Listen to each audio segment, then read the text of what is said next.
Gracias a ti.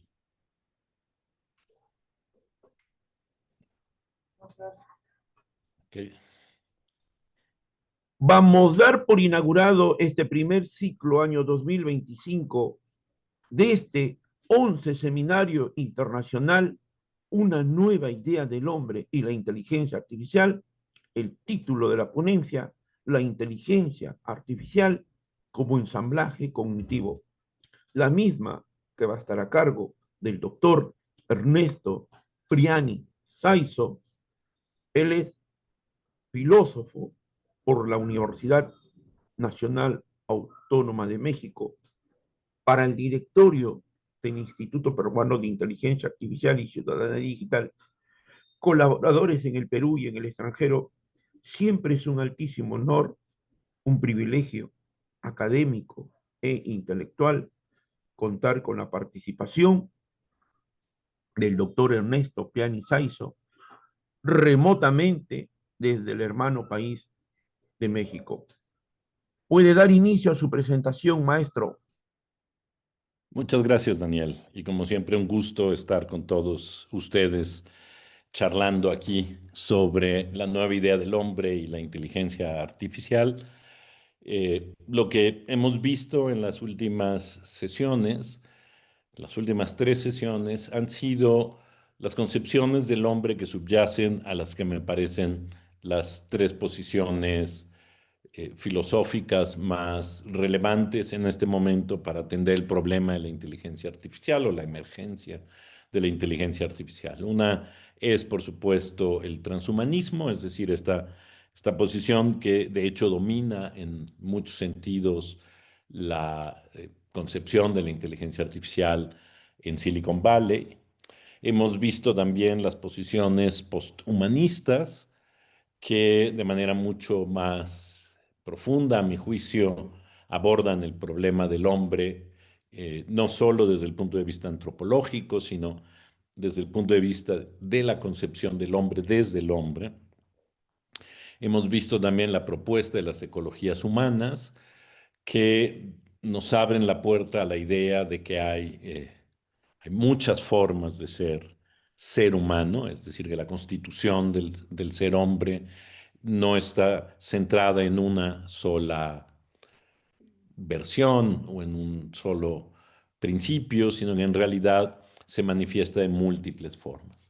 Lo que vamos a ver ahora, sin embargo, es algo que no quiero decir se encuentra en el vértice de estas tres, pero es una propuesta firme de una idea del hombre en el marco, digamos, de la comprensión de los desarrollos de la inteligencia artificial y de las nuevas tecnologías, que siendo principalmente una posición posthumanista, vamos a ver que converge con algunas otras ideas. Se trata de la propuesta de Catherine Hayles, que como he dicho es fundamentalmente una propuesta posthumanista. Ella misma se define como posthumana y tiene obras en las que se caracteriza su pensamiento como un pensamiento que indaga esta condición posthumanista, es decir, en el sentido que ya hemos visto aquí. Y ella ha escrito un libro reciente que se llama Desde la bacteria a la inteligencia artificial, con el ánimo central de ir contra el antropocentrismo. Sabemos que, por ejemplo, el combate al antropocentrismo ha sido una de las tesis principales de las ecologías humanas, no tanto de las posiciones posthumanistas o transhumanistas, pero en su caso, toda su obra tiene este enfoque. Un enfoque que me parece, y lo iremos viendo a lo largo de la sesión, tiene algunos puntos donde se hace débil, pero en fin, la cuestión principal es que lo que busca es atacar el antropocentrismo. Y lo hace a partir de plantearse una pregunta que amplía las ideas sobre el hombre, es decir, se pregunta por las relaciones naturales y si es posible pensar estas relaciones naturales sin que el hombre ocupe un lugar central. Esa es, digamos, la pregunta que va a guiar sobre todo esta obra y esta idea que nos está proponiendo. Ahora, para poder abordar y dar respuesta a esta pregunta, Hales parte fundamentalmente de tres principios.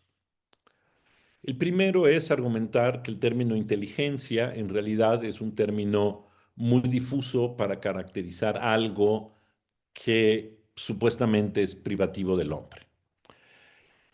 De hecho, el término inteligencia ya desde principios del siglo XX había sido cuestionado como un término que era difícil de caracterizar, cuyo objeto o aquello que denotaba no era muy claro, de manera que simplemente Hales lo que hace es reafirmar esta idea de que inteligencia es un término sugerente pero no claro, y ella sugiere que en lugar de inteligencia hablemos de cognición. Ahora, por dos razones. Por un lado, porque cognición, como lo veremos un poco más adelante cuando mostremos la definición que ella tiene de cognición, cognición parece denotar algo mucho más claro, es un proceso mucho más claro. Y en segundo lugar, y este es el segundo principio, no solo es más claro, sino que además nos permite identificar que es necesario separar conciencia de cognición. Porque si nosotros mantenemos cognición y conciencia, es decir, si nosotros sostenemos que la conciencia es una condición de la cognición, estaremos perdiendo todos los elementos cognitivos no conscientes que hay en el hombre, en primer lugar. Y estaríamos, por lo tanto, eh, significando cognición de una manera que se vuelve exclusiva del hombre. Ella sostiene que la mayor parte del trabajo cognitivo que hacemos los seres humanos ocurre fuera de nuestra conciencia. Lo hacemos sin que tengamos que recalar en darnos cuenta que los estamos haciendo para llevarlos a cabo. De manera que tenemos cogniciones conscientes, inconscientes, y esto abre la puerta a extender la idea de cognición muchísimo más allá del hombre.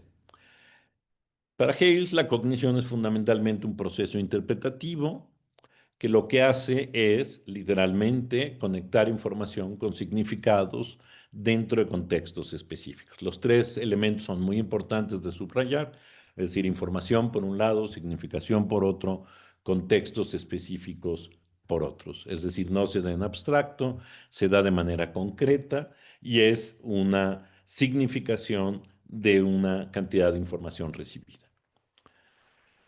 Y esto cambia, a su juicio, nuestra comprensión de la cognición, porque entonces ya no es limitable, es decir, la cognición no sería un proceso exclusivo del ser humano, sino que se extendería, por un lado, a todos los organismos vivos, incluso sin cerebro, todos los sistemas biológicos inconscientes, pues, y por supuesto también, como pueden ustedes anticiparlo, a los medios computacionales.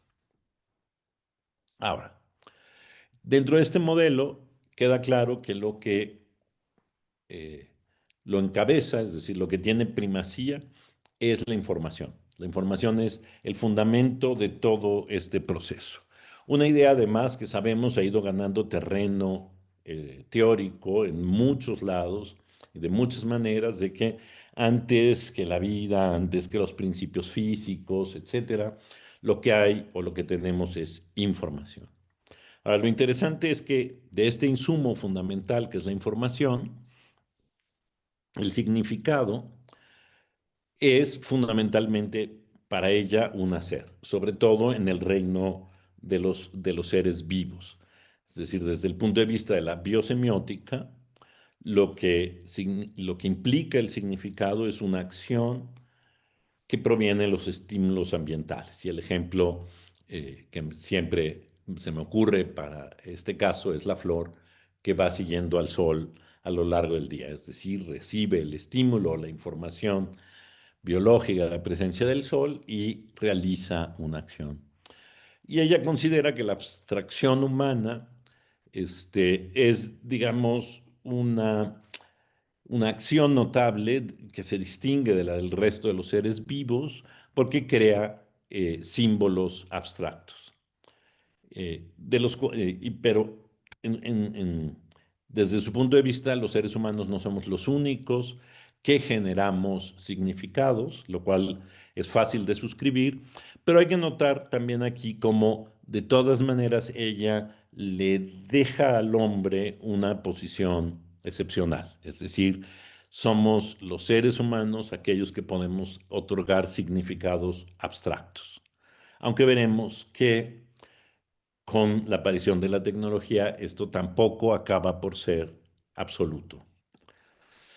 Ahora, en este modelo ella se plantea la diferencia entre lo que ella llama agentes y lo que llama actores. Y la diferencia principal es que los agentes carecen de cognición, mientras que los actores tienen cognición.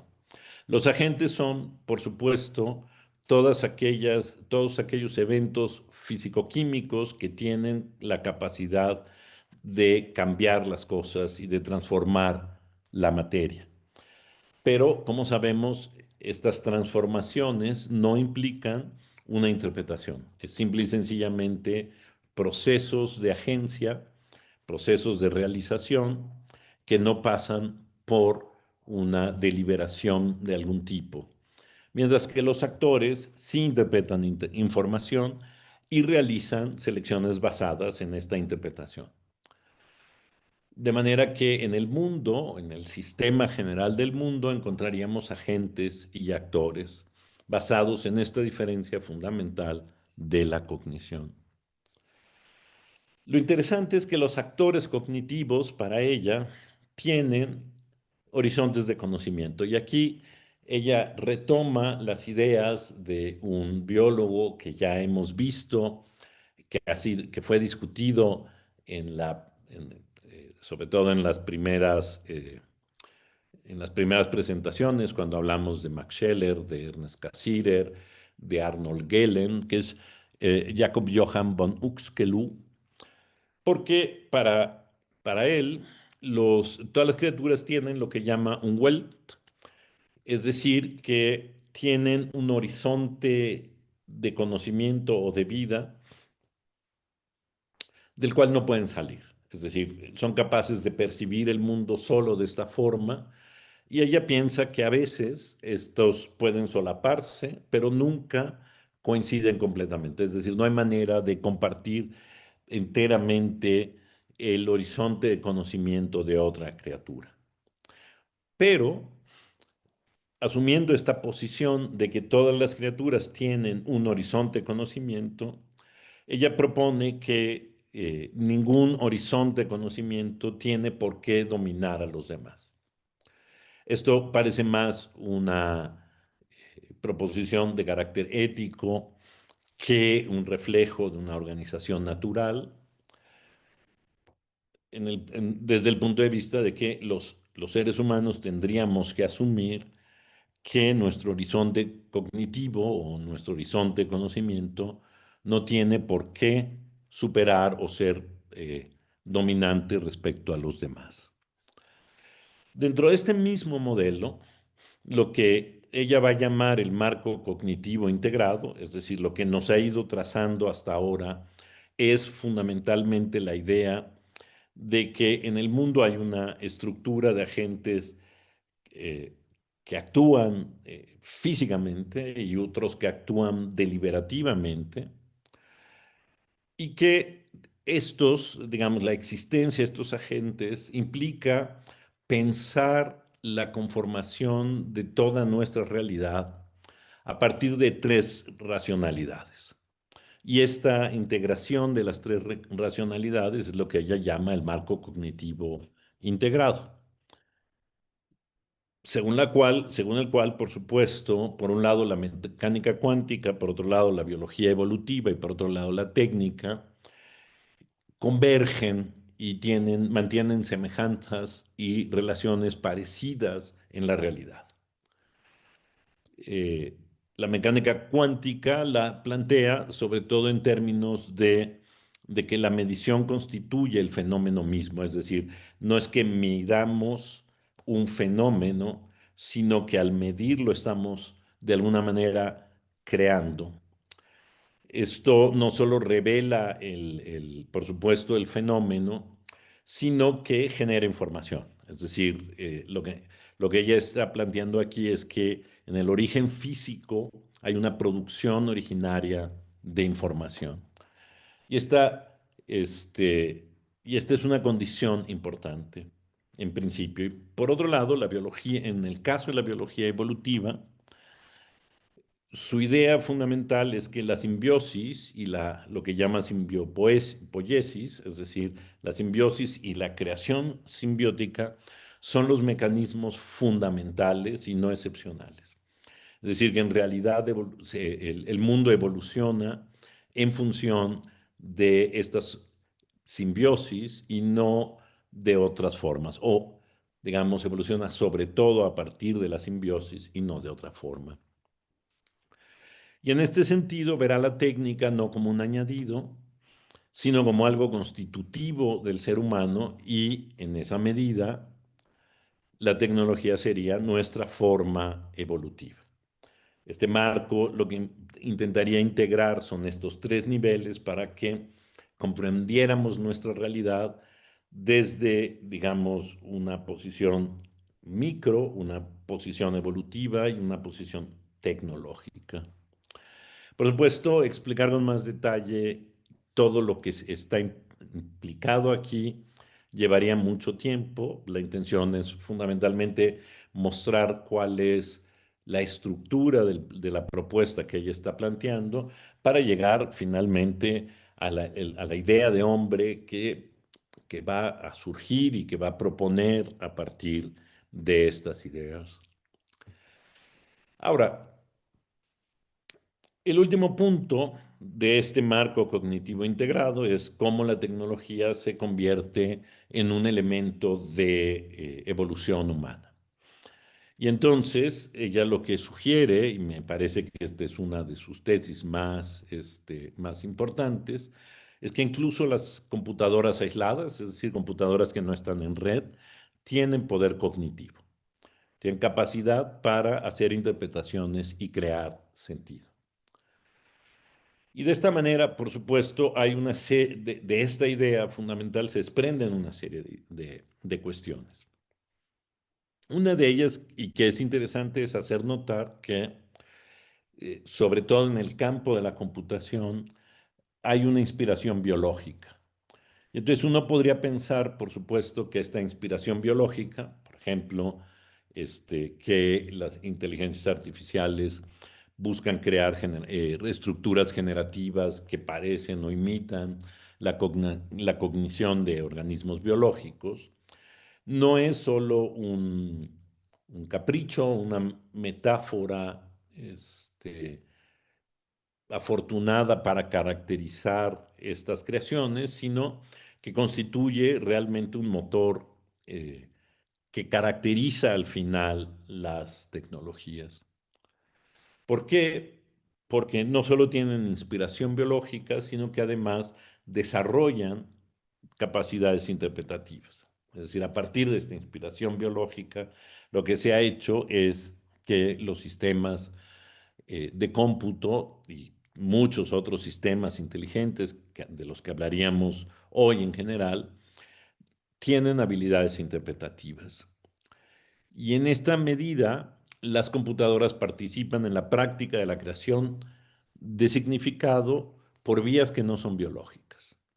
Y uno puede pensar, por supuesto, en las personas que invierten en acciones o que compran acciones en bolsa, pero por supuesto también quienes vuelan aviones, pero incluso en los coches que tienen cada vez más herramientas inteligentes.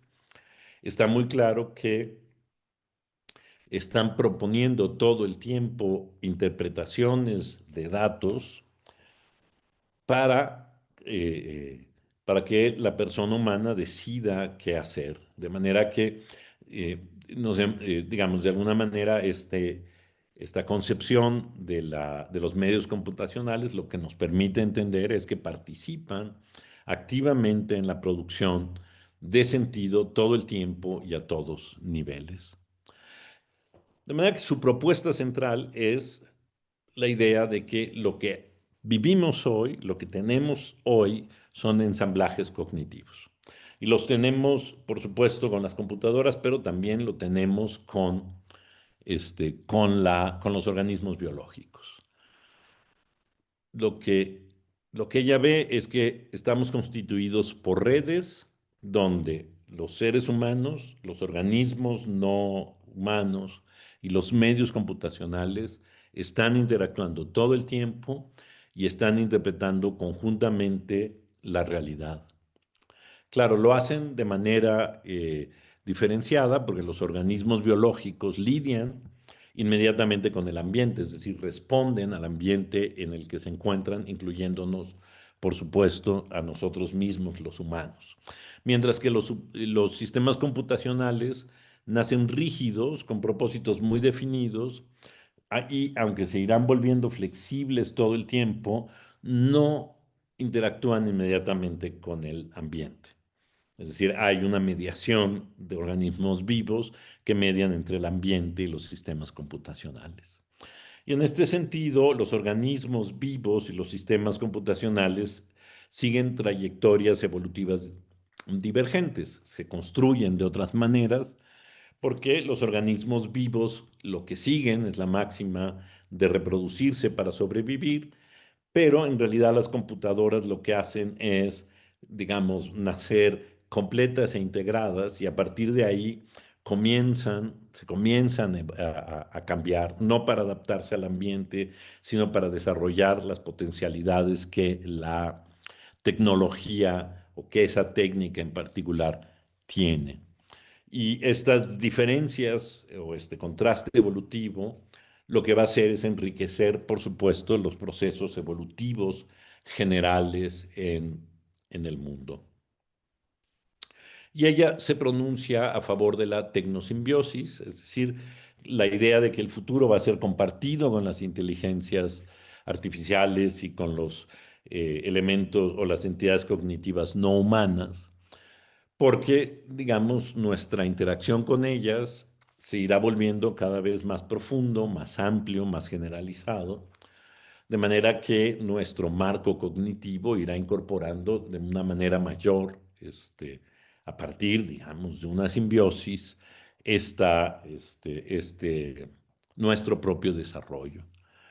Es decir, los medios computacionales van a ser agentes que van a evolucionar pero al mismo tiempo van a evolucionar, por supuesto, de manera diferente como evolucionaremos nosotros, porque ya lo hemos visto, estas entidades no humanas siguen un patrón distinto al que seguimos los organismos vivos, y ella propone que se creará una internalidad reversible donde lo que ocurrirá es que el humano puede verse como algo que es interno a la tecnología y viceversa.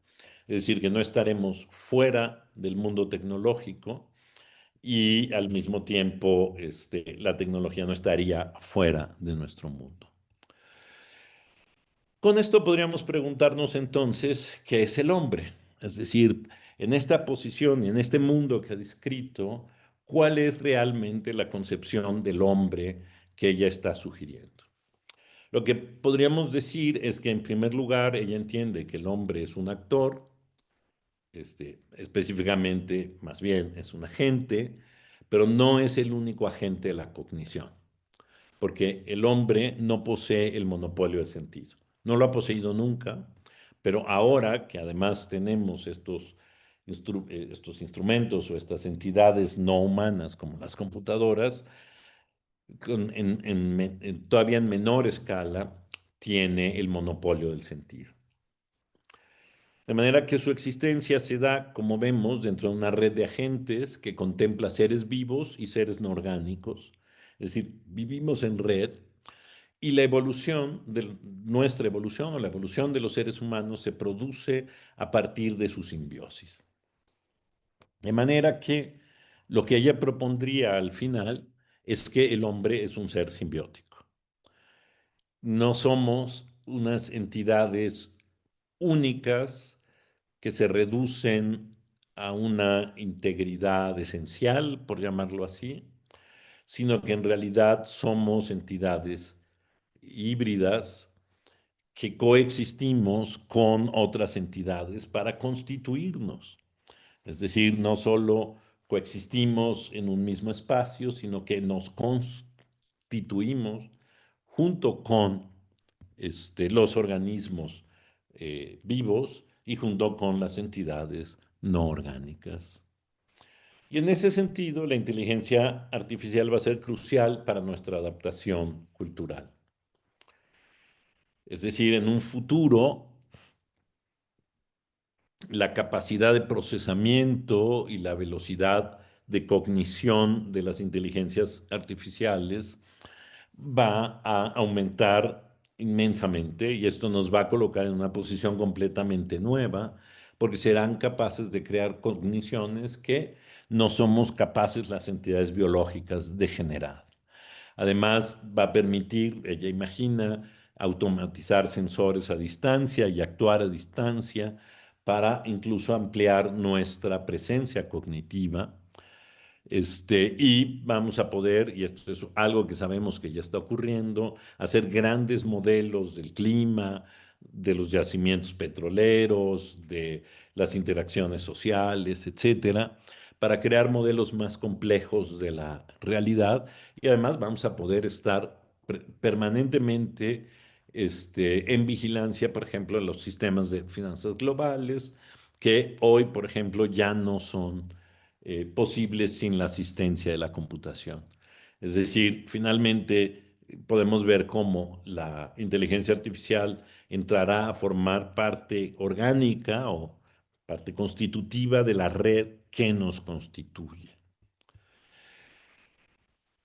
Para terminar, me gustaría, por supuesto, dejarles una pregunta y hacer quizá un par de reflexiones a partir de ella. Y esta tiene que ver con qué significa vivir en una sociedad de ensamblajes cognitivos, donde la mayor parte de las interpretaciones son realizadas ya por computadoras. Me parece que todavía vivimos bajo la ilusión de que los seres humanos tenemos el control de las cosas y que eh, lo que hacen las entidades no orgánicas, es decir, la tecnología en general, pero en particular las tecnologías del conocimiento, las computadoras, están bajo nuestro dominio y nuestro control porque nosotros las dirigimos. Pero me parece que deberíamos de empezar a darnos cuenta de que eso no es así, de que la interacción que tenemos con ellas, la manera en que nosotros estamos eh, conociendo y ampliando nuestra capacidad cognitiva en red con estos agentes, está cambiando las cosas. De manera que tenemos que pensar en las consecuencias éticas, por supuesto, las consecuencias antropológicas, en fin, las consecuencias políticas y económicas de que esto esté ocurriendo así.